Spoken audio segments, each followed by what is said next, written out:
See the weight you carry, it's written in your eyes. The kind of ache that takes up every corner of your mind. You're sitting in the silence, drowning in the doubt. I've been sitting there before, I know there's a way out. The world feels like it's caving in. Those dark thoughts, don't let them win. Just stay.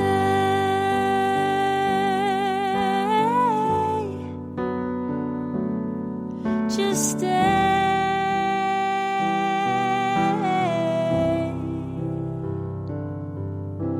I know it's almost more than you can take. Please just stay.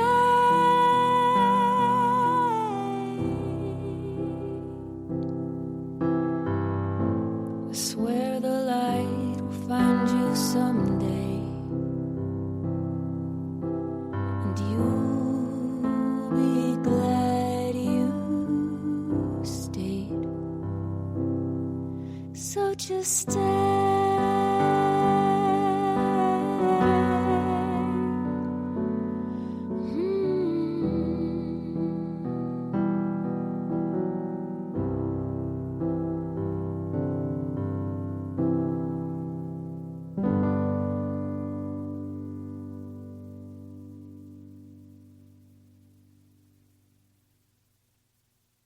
Hey, everybody. Welcome to another week of the Just Stay podcast. We are so glad you're here with us, and we can't wait to have this conversation with you. I feel like it's been more than a week. I know. I don't know why. I know. Did we even talk about Lights on the Lake? No, in fact, that's the last time we saw each other because I left town the next day. That's right. So we skipped an episode last week because we had a ton of events leading up to last week. And then I actually left town for a week, which was amazing. But Kenzie and I have not even spoken for over a week since the Lanterns on the Lake, which you're right, it feels like 2 weeks ago. And then, yeah, life's just been crazy. Yeah. I think this is the time of year that kids get sick and then parents get sick and then it's getting cold, so everything's shifting. Yeah. Well, I know it's kind of late to talk about it, but I felt like I didn't know what to expect completely going into the Lights on the Lake, but I thought it was a wonderful experience. I thought they created like a really great atmosphere for people to feel like connected and open to talking, and it was just a really, really great experience for me and my family. Yeah, I was really nervous leading up to it because I don't think I just really knew what to expect, but it was such a positive experience that, you know, while I was there, I was already thinking, oh my gosh, this could be, I know they're planning on making it an annual thing, but in my head, I'm like, this needs to be an annual thing, you know, because it was just very meaningful. Mm-hmm. It was really cool because my parents got to be there, and my dad has lost a few friends to suicide that were in the Army with him. And so he got to, you know, we each had our own lanterns, and he got to write the names of his friends that he's lost. And I just felt like it was a really cathartic experience, and having my parents there made it even more meaningful. And anyway, I'm really, really, really grateful for it. And the amount of resources that were there, like for it being the first year, I thought was really amazing. Yeah. Yeah, I agree. I thought it was really special that your parents could be there.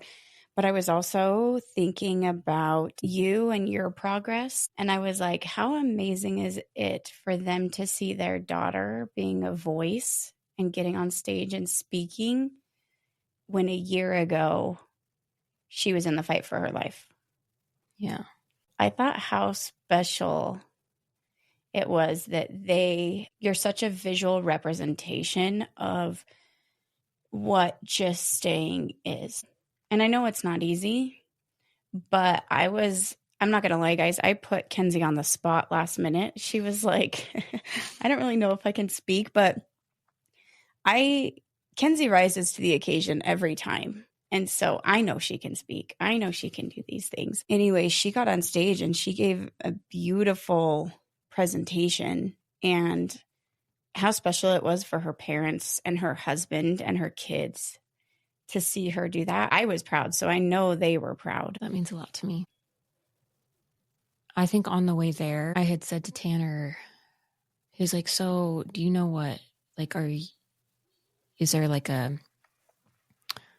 people giving presentations or is there like are people speaking at this? And I was like, I think so. And he was like, are you or Brandy? And I was like, I think Brandy is. And he was like, oh, cool. And I was like, and if I am, I mean, I guess I'll just wing it. And yeah, and then when we first saw each other, you were like, so we're gonna speak. And I was like, we, as in me too? And you're like, yeah, you can do it. And I don't know. I really am grateful for you giving me that opportunity, because it felt, I mean, of course there's nerves, but I think it was a very nice moment for me to have a little bit of a full circle experience where I could stand up there and, say it's possible to make it through it. But yeah. And I just really appreciated also seeing when we first walked up, I could see Tanner and I were like lost little puppies. We were like looking for you. Yeah. So we were like, where's Brandy? And looking for you. And then we finally saw you, and I was just kind of watching how you were interacting with people. And I don't know, you're a really great example to me, because I tend to just sit back and observe more than actually interact with people. And so I feel like you kind of pushed me out of my comfort zone to go and introduce myself and talk to, others. And then I met some really awesome people because of that. And I wouldn't have if you hadn't have pushed me to do that. So anyway, it was just a really, really great experience. Yeah. I was surprised this was our first year, so there was a lot of trial and error. And to be honest, I think there was one or two people that put the whole thing together. Yeah. And so I think that's why we were like, okay, what's happening? What's going on? Because we didn't even know. And I think next year is going to be so much better. But this year, I was so glad that it was so intimate. Yeah. Like, there was well over 50 people there, right? There was probably closer to, there's probably over 100 people there. Yeah. But people's willingness to be vulnerable was so beautiful to me. Mm-hmm. And I think my favorite part were the beads. When you got there, you registered, you got your lantern, you got your decorating kit, and your candles that go in the lanterns. And then there's this table of Mardi Gras beads, and each color represented, like, I wore white because loss of a child. And then my son wore orange, loss of a sibling, loss of a spouse, loss of a father, loss of a parent, or somebody that's currently struggling, or just somebody that's an advocate. And so they had all these beads on, and you were to choose one. And it was interesting, the connection, because sometimes those words are hard to speak out loud. You don't want to go to like, hi, how are you? Why are you here? Mm-hmm. Right? Mm-hmm. But when you saw the beads, you were like, there was a group there, community suicide prevention. Okay. But they had a table there, and I'd never heard of them before. But I walked up, and there was 6 people running it, and they were all wearing white beads like I am. And they were so caring. And I was like, hi, I'm Brandy. And they're like, oh, you're Brandy. We know exactly who you are. And we'd love for you to join us at this year's gala. And she goes, I lost my son 12 years ago, and this is what I have done. And it's turned into this huge thing where they do support groups, and they do a yearly fundraiser gala and all these things. But they were so kind. They were so kind. And it was almost like when you sit among people who know the level of pain that you know, there's an instant soul connection. And the empathy that you have for each other, I feel like it's been earned through your pain. Mm. And it's crazy to me because I didn't know that before, you know? Yeah. And then there were lots of people that would like meet me and then bring me over to their friend to introduce me. Like my friend just lost her husband. Or it was interesting because this man and his whole family came up to me and he's like, "Hey, Brandy." And I was like, "I know you from somewhere. You look so familiar." And it was one of my old clients' husbands from probably 10 years ago. And I was like, "Oh, yeah, I remembered his name." And I was like, "How are you?" And he's like, "I'm okay."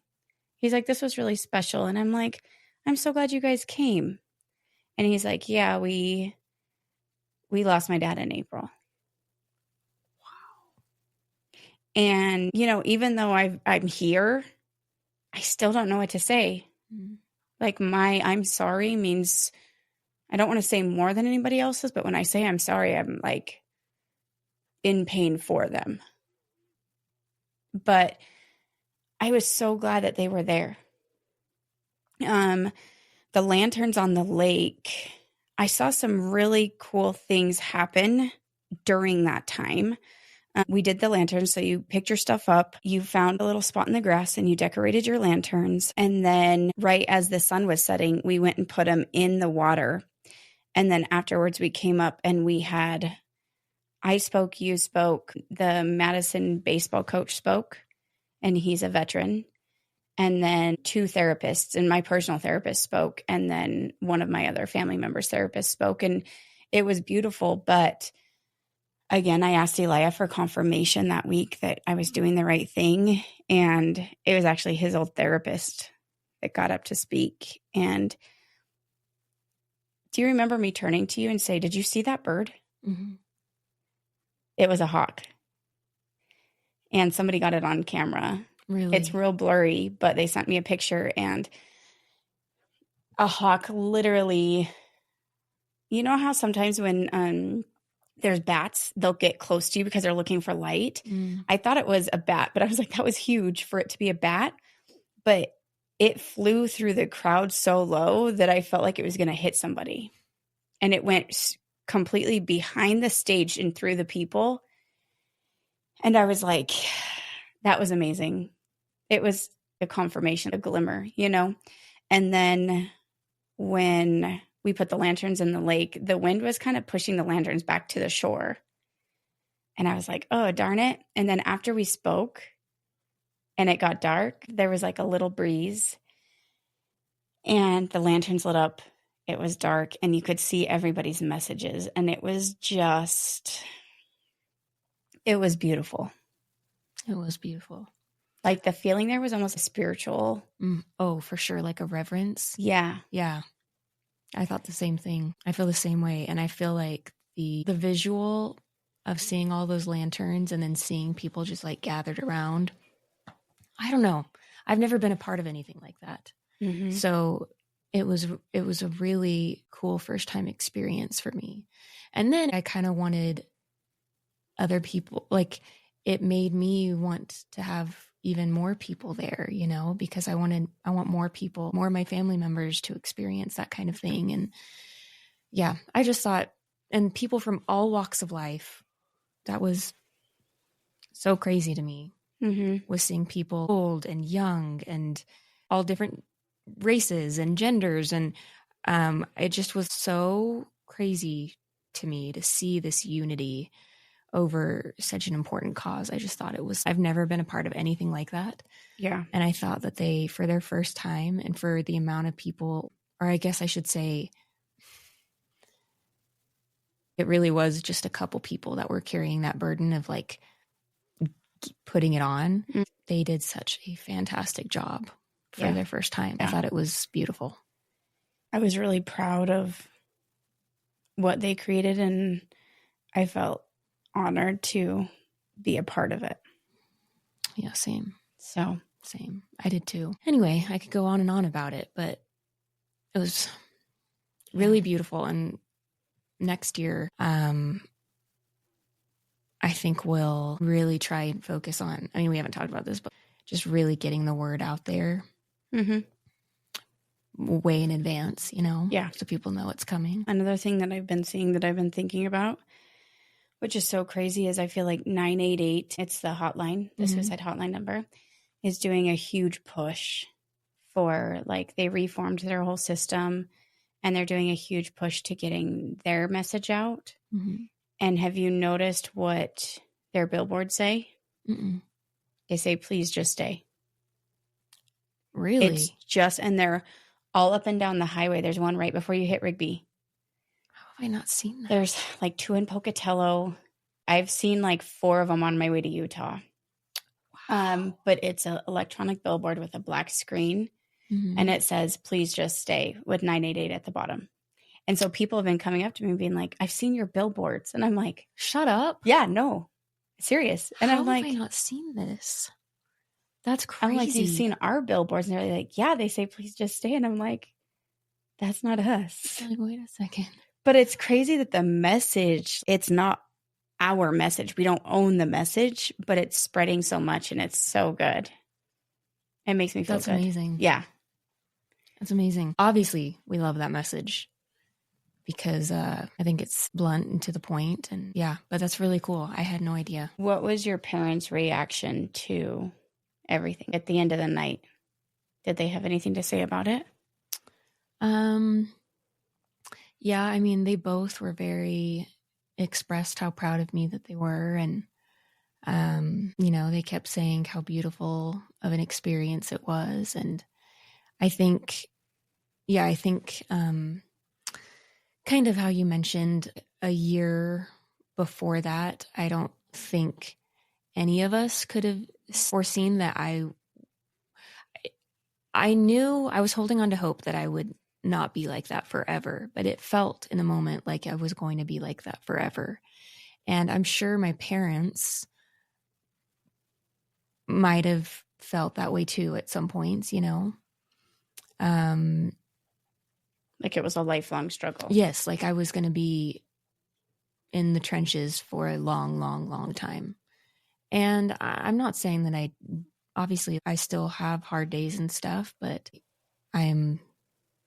I can say I'm stable now, I think that's just been like a really, really cool part of it, to see my parents and try to kind of show them how far, I mean, I know they know how far I've come, but like to see me in that kind of environment and then like seeing me be proactive or like try and be proactive about kind of what I've experienced, I think that has been really rewarding in itself. So I think it was really amazing that they got to be a part of it. And my girls too, I mean, I know that they're so young that they don't really know what's going on, but like my 5-year-old asked kind of what it was about or what we were doing. And I was trying to explain to her in really, really simple terms, It was really beautiful. Did I say I have a good experience? Yeah. I was actually really surprised that he wanted to come. Really? Everybody deals with grief in different ways, but he called me and he's like, hey, Mom, if I get showered, can you come get me? And I want to come. And I was like, I can't leave. Like, it's already started. And so he was going to go hang out with friends that night, but he decided to come there and do this with me. And I've kind of only brought my kids into the space of advocacy if they have either volunteered or been ready. I've kept it separate because this isn't what everybody needs in order to heal, right? I was surprised he wanted to come, but he's also a very supportive kid of me. Like, he's always encouraging me, and both of my boys always did this. And I think at first he was uncomfortable. He didn't want to wear the beads. And then eventually I was like, well, let's just go look at him. And he chose his color. And there was some family friends there that came to support me. And he hung out with them all night. And I didn't bring my sweater was in the car, so he gave me his jacket. So I was wearing a big, huge camo sweatshirt on stage, but he was like, here, you're cold, just take mine. And, he's just, I don't know, that kid has a heart of gold. And so he didn't say much after he's 14, almost 15. And I said, hey, bud, what did you think? And he goes, yeah, it was cool. I'm like, good. Like, that's better than a grunt. So that means he must have liked it. So he did make a lantern and it was good. It was really good. So yeah. And I was glad he could see me do that and me have a voice, because I hope it gives him permission and support to also have a voice. I don't want him to, if talking about it's not what he needs, that's fine. But I also don't want him to shy away from the fact that it happened. Yeah. Because that doesn't help anybody, I'm just excited for next year and for what that's going to bring. You said something on your social media this week, but you had said something about we are, I would say, culturally in a very black and white culture. And I've always lived my life in a little bit of the gray. And I know your background, and basically what you said on your social media was you're trying to find balance in your life. And that if anybody else felt like they didn't belong because the black and white wasn't working for them, that you were a safe space. And I thought that was so brave of you to put out there. I just felt, once again, proud of you. Thanks. Yeah, I don't know. I feel like because I have reached this level of stability mentally, that I feel like I've gotten a lot of me back. And I kind of forgot about how passionate I am about anything in general. If there's something that I am concerned about, I'm 100% like concerned about it. And I think I just feel very deeply, and I've always been that way. And I just have had some experiences recently where belonging has been like a theme of my life.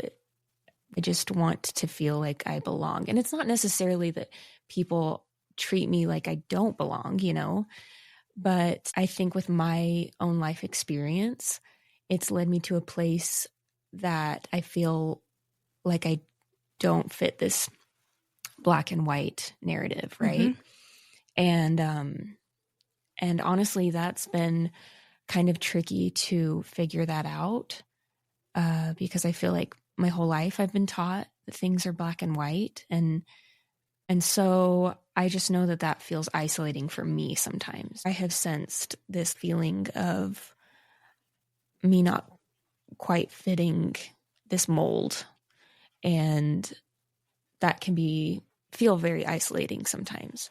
And so I had talked to my therapist, and I was like, I know that there's got to be more people like me that feel this way. Basically, I know that there's no way that I'm the only one that feels like this pull. And yeah, she was like, you should, look or reach out to people that feel like, or like look for groups online. And anyway, I was just, for some reason, I felt like I respond well to people, I guess just being honest and vulnerable. And so I was like, I guess I'm just going to do that on my social media, which is crazy because I have felt that way for years, but I guess I've never like expressed that.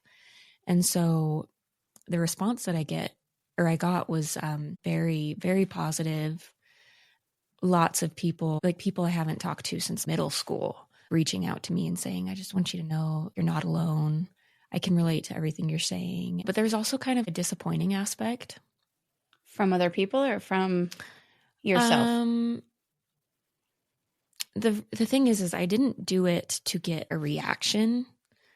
I did it because I wanted people to know that they weren't alone and maybe find some common ground with people. The added bonus was getting a lot of love and support from a lot of different people, and then feeling kind of validated, you know. But then I guess the disappointing part was, I don't know if I should say this. There were just a lot of people that watched it and didn't say anything or didn't acknowledge, you know, and people that are the closest to me in my life right now. Yeah. Like a lot of people, there was just silence. And so I don't know, to me, I was talking with Tanner about this, and Tanner was like, well, that doesn't necessarily mean like that they were trying to make you feel a certain way or whatever. And I get that. I'm giving them the benefit of the doubt that that's not what they're intending. But I think when I'm already feeling kind of like a little bit like I don't fit, and then for me to express that, and then to know that some people saw it, and maybe it kind of reinforced the idea in my head that maybe I don't fit with them. Does that make sense? Yeah. Yeah. And I know that that's kind of twisted, and I don't necessarily believe that that's the case, because I've kind of processed that. But I guess it also reinforced the idea that that's why I was being honest. Yeah. Because I know that I sometimes feel like because I don't fit this cookie cutter mold, that I feel like I don't belong. And again, that's just the way that my brain works sometimes. I think it is that black and white thinking. But a lot of people reached out to me and said that they felt the exact same way, and they've struggled with that. People that I would literally never guess. Yeah. Yeah. It just made me feel validated in that. Yeah. I feel like when you put something out there that's so vulnerably honest on social media, you personalize it when people see it and don't give you any form of reaction. You almost feel like it's a rejection of what you're putting out there. A little bit, yeah. I'm somebody that spends way too much time on social media, and I scroll and I watch people's stories, and I'm somebody that interacts very little. If I'm watching your story, it's because I like you. It's because I want to see what you're doing. But my interaction kind of ends there. Like at most, I'll give you a heart. Yeah. You know, and it has nothing to do with their posting. It has nothing to do with their story. It has nothing to do with that. It's just that's the type of person I am. And it says more about me than them. Yeah. Right? I'm not somebody that like does a good job of keeping in contact with old friends or response to stories. Like I'm not that type of person. And I'm almost like, oh, if I say something, they're going to know I saw it. Yeah. You know, type of thing. And so I know it's hard to not take it personally, but I think it says more about them than you. The other thing with the black and white. So we've said it multiple times. Kenzie and I both do hair. And I don't know about you, Kenz, but I color every single person's hair different. I cut every single person's hair different. Yeah. I customize it for them. Right? Why do we do that? Because we're not all the same. Yeah. So one person's hair, I can color black, and the other person's hair, they're going to hate it. There's all these gradient colors, and there's all these middle ground, and I can cut one men's hair a 1/4 inch different than another men's hair, and it's going to be perfect for them because everybody has different hair types. Everybody has different preferences. Everybody feels differently. And I don't think whoever's putting these black and white pressures on our society thinks any different. I don't think religion or values or morals or anything are that black and white. Yeah, there's right and wrong, but there's also a lot of opinions that have been mixed in throughout the years. One of the hardest things is when my clients sit down and said, my daughter or my sister says I should do this. And I'm like, that's a horrible decision for you. I'm like, you're going to hate this, right? And I'll even say like, it's because they want to be prettier than you. Like they're leading you astray. Yeah. They're sabotaging. Yeah. But But the one person that I think really matters, their opinion in our life, is also the one person that we can go to anytime for any form of validation that we need, and he will give it to us. All these other opinions are maybe not, it's not an ill will, but maybe they just don't know you as good as he does. Yeah. If there's one being that knows us and knows what we need, it's God. Mm-hmm. And we're living in this black and white box according to everybody else's opinions. When if we were to just put our trust in the Lord and ask, that would be the only validation we need. And I think if we learned how to listen and follow the guidance, we wouldn't be questioning ourselves constantly. Yeah.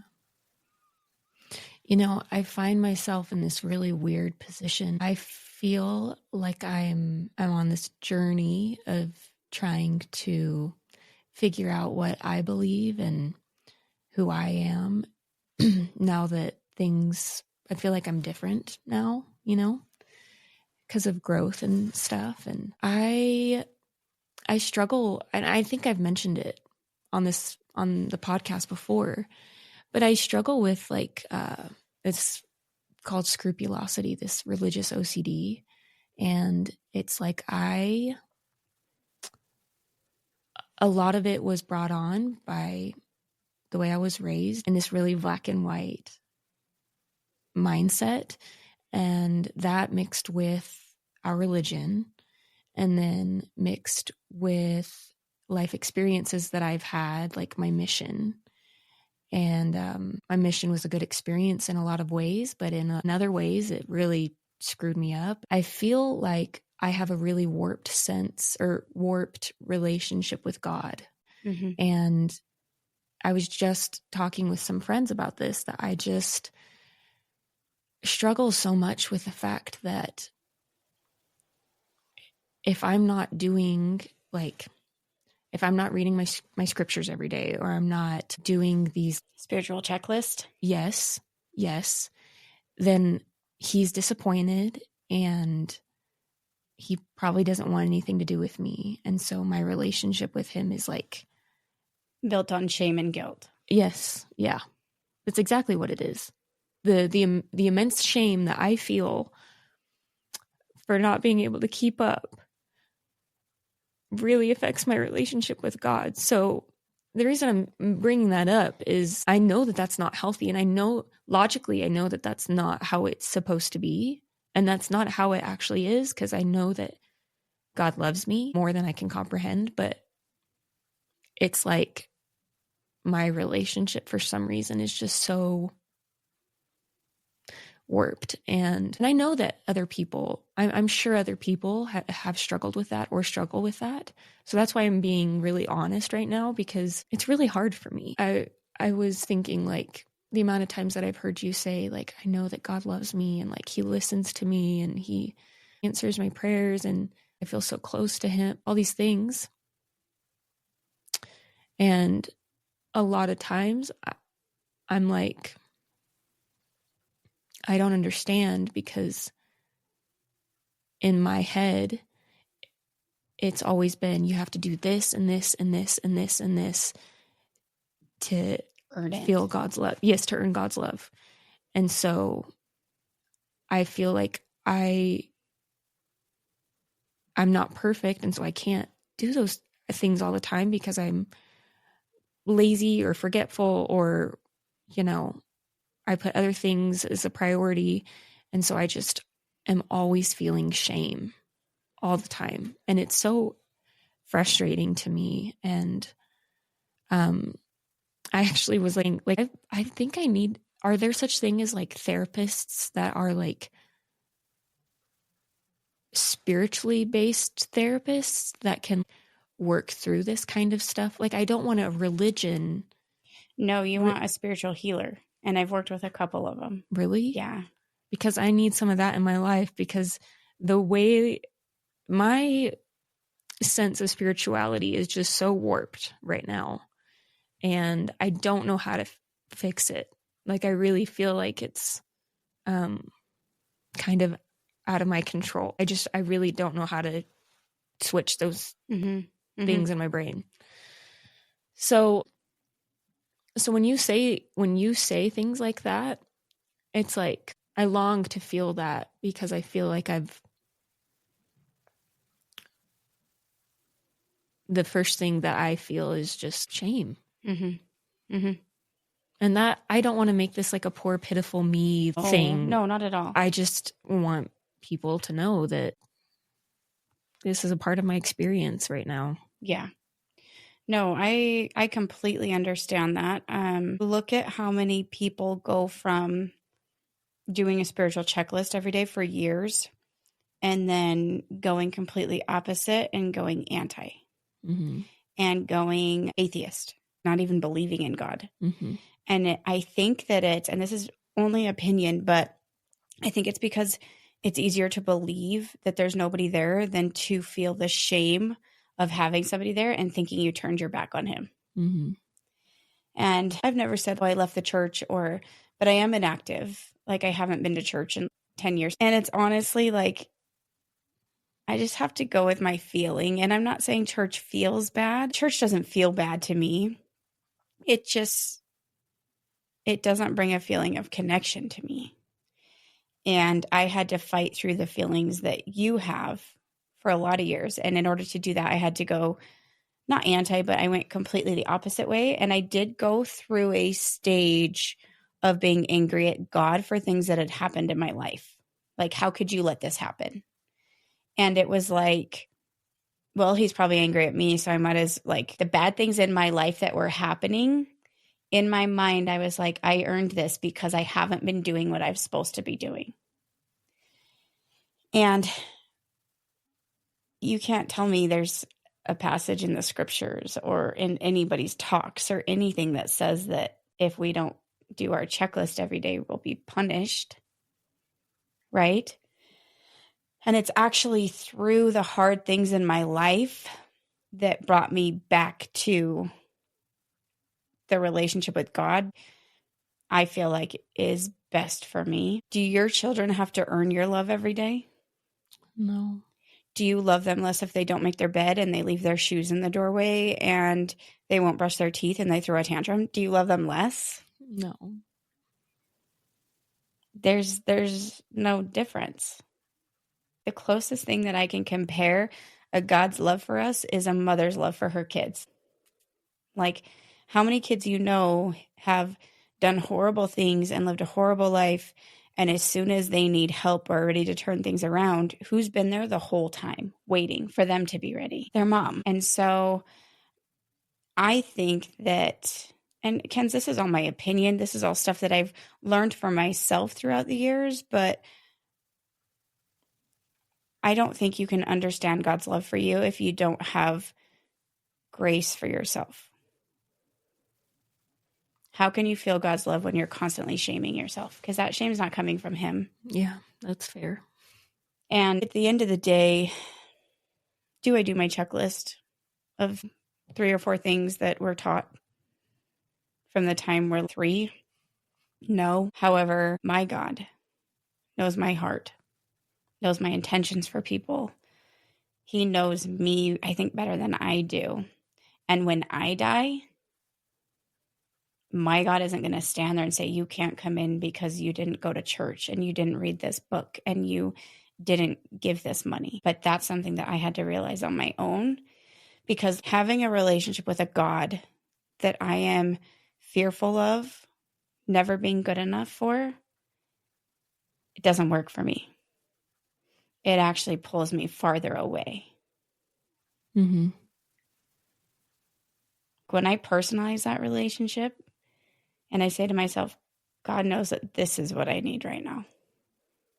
God knows that this isn't what I feel. Would you want Lennon to feel bad about herself or undeserving of your love because she made a mistake or because she's not doing everything you want her to do? No, never.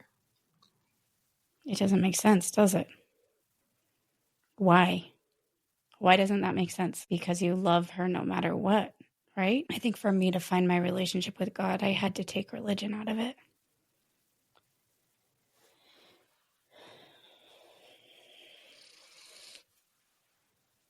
And I'm not encouraging you to do the same, because some people need religion to build that relationship. But for me, I couldn't have it. It's not off topic, but it reminds me of what we're talking about. I was watching it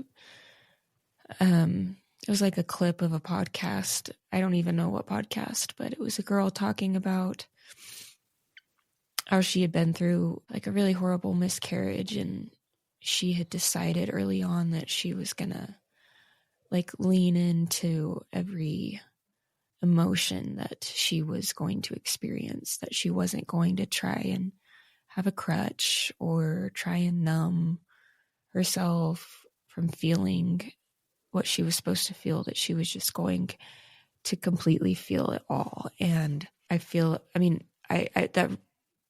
that really stood out to me, because a lot of times I think, oh, I'm feeling frustrated or upset about this, and I probably shouldn't be, so that must be wrong.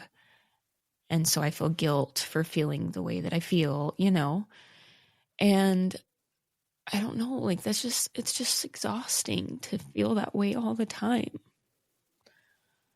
And I know I'm sure a lot of people can't relate to that, and I really wish I was one of those people, but I just don't think that we should have to live our lives by guilt and shame. I want to feel and experience those emotions, no matter how difficult they may be to feel, without feeling like I'm doing something wrong,